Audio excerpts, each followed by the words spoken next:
Hoy vamos a intentar acercarnos a un texto de selectividad de la PAO del pensamiento político de John Locke, extraído de su obra El segundo tratado sobre el gobierno civil, que lleva como subtítulo Un ensayo sobre el verdadero origen, alcance y fin del gobierno civil. ¿Qué nos quiere decir con esto John Locke?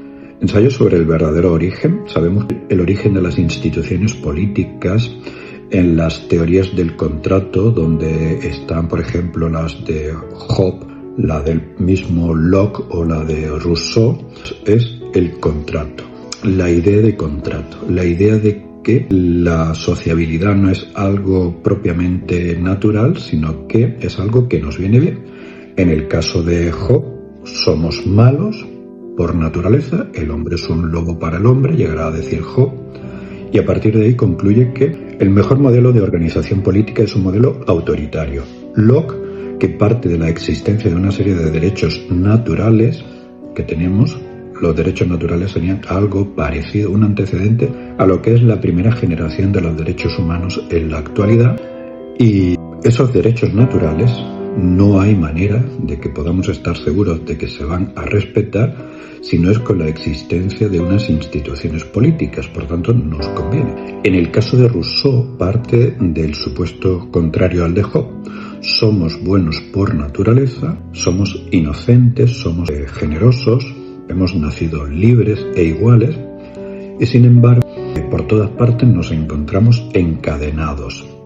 Es la civilización la que nos ha corrompido y es lo que hay que cambiar. Y por tanto, como parte del supuesto contrario de concepción de la naturaleza, pues va igualmente a proponer un modelo contrario de organización política. Va a proponer una democracia directa, una democracia participativa.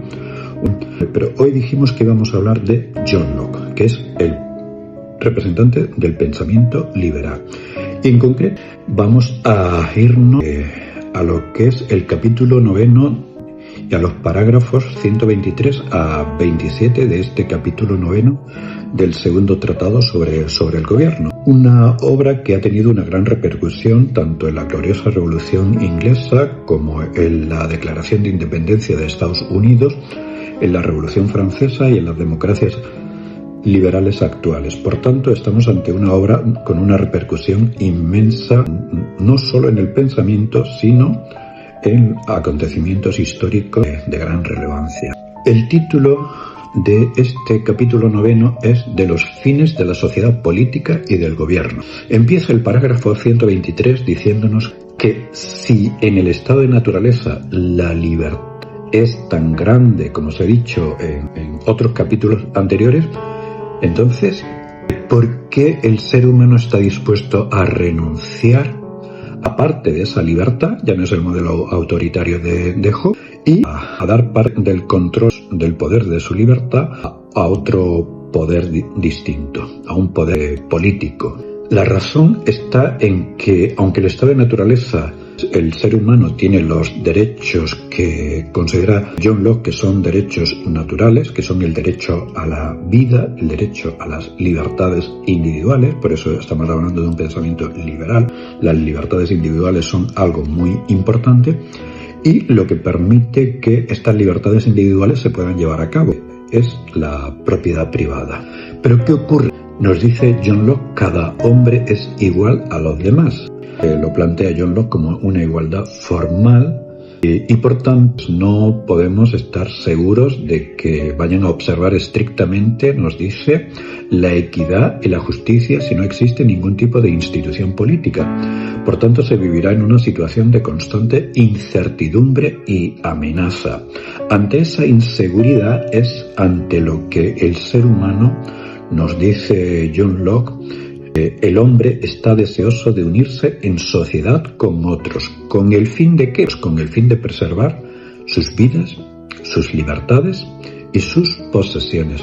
Lo que genéricamente John Locke llama propiedad, que es lo más importante. El derecho a la vida, el derecho a las libertades individuales, como hemos dicho antes, y el derecho a la propiedad privada, es decir, los derechos naturales. Ese antecedente a la primera generación de los derechos humanos que no hay manera de que se garanticen, nos está diciendo John Locke, si no es con la existencia de instituciones políticas. Entonces, el fin principal de unirse y formar un Estado, de organizarse en instituciones políticas y ponerse bajo un gobierno, aunque se pierde parte de la libertad originaria, de la libertad natural, nos dice en el siguiente parágrafo John Locke, porque en estado de naturaleza, es decir, viviendo al margen de la sociedad, de instituciones políticas, falta una ley fija, una ley conocida por todos y aceptada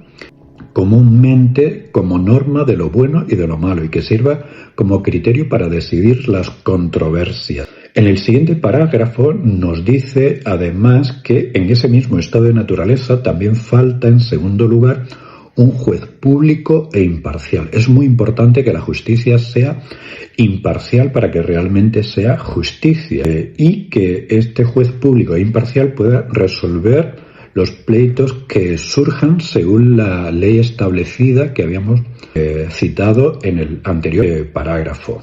¿Por qué es esto importante? Porque si no existe este juez público e imparcial, si son unos quienes tienen que juzgarse a otro, cuando es algo que tiene relación con uno mismo, John Locke dice que se juzgará muy apasionadamente su causa, y además es posible que se recurra a la venganza. Sin embargo, cuando se trate de causas que no afectan a uno mismo, sino que afectan a los demás, John Locke hace referencia a que es probable que se actúe con negligencia y despreocupación.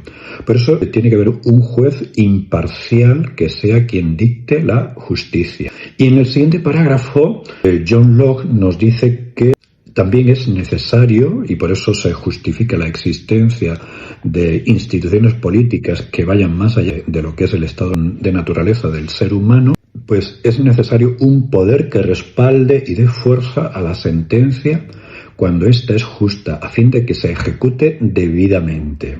Es decir, hace falta el sistema judicial, el sistema carcelario y todo lo necesario para que, una vez que haya una sentencia justa, esta se lleve a cabo con todas las garantías. En el siguiente parágrafo, en el 127, nos termina diciendo John Locke que la humanidad, a pesar de todos los privilegios que conlleva el estado de naturaleza, se inclina, por tanto, a entrar en sociedad. ¿Con qué propósito? Pues con el propósito de sentirse protegida bajo las leyes establecidas por parte del gobierno, con el fin de procurar la conservación de su propiedad. Recordemos que propiedad incluye el derecho a la vida, es decir, la propiedad es uno mismo, lo primero es uno mismo, el derecho a la propia vida, el derecho a las libertades individuales y el derecho a la propiedad privada.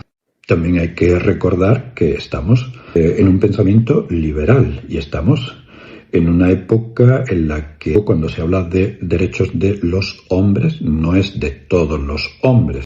El sufragio censitario, por ejemplo, cuando llegó la democracia, será normal que no incluía a todos los hombres mayores de edad, solo a los que tenían un determinado nivel de renta, ni, por supuesto, a las mujeres. Y desde luego, con el tema de la esclavitud, pues también se planteará John Locke en algún momento que él está hablando de hombres, no de quienes son sometidos a la esclavitud en las colonias y demás. Entonces hay que ser también un poco cuidadosos y ser conscientes de que el pensamiento ha ido universalizándose poco a poco. En sus inicios los derechos empezaron para unos pocos, incluso quienes hacían las revoluciones y demás pues pensaban en que esos derechos eran para unos pocos, y después, con el paso del tiempo, esos derechos se han ido ampliando cada vez a más colectivos, pensando que si todos somos humanos, todos merecemos estos derechos, y algunos otros que vendrán después reconocidos por las distintas generaciones de los derechos humanos, y que los estados están para proteger esos derechos, o deberían estar. Piensen en lo que está ocurriendo en la actualidad, sean conscientes de todo lo que está pasando, y si algunas de las decisiones que los propios pueblos están tomando son para el respeto de los derechos o para la probable pérdida de derechos. Pero en cualquier caso, para terminar con el texto, termina El parágrafo 127, John Locke, haciendo referencia a que tiene que haber una separación entre el poder legislativo y el poder ejecutivo. Será más tarde otro ilustrado, Montesquieu, en El espíritu de las leyes, el que dirá que además el poder judicial también tiene que estar separado. Solo así será posible hablar de un equilibrio de poder para evitar abusos de poder. En la actualidad se habla de un cuarto poder, el de los medios de comunicación. A lo mejor habría que ver qué lugar también, y se habría que poner límites, sobre todo cuando se difunden tantos bulos y fake news en los medios de comunicación con normalidad. Y se habla de otro poder también, el poder económico, que también habría que ver si debe tener límite o no. El propio John Locke pone límite a ese poder económico, pese a que es un pensador liberal, el padre del liberalismo.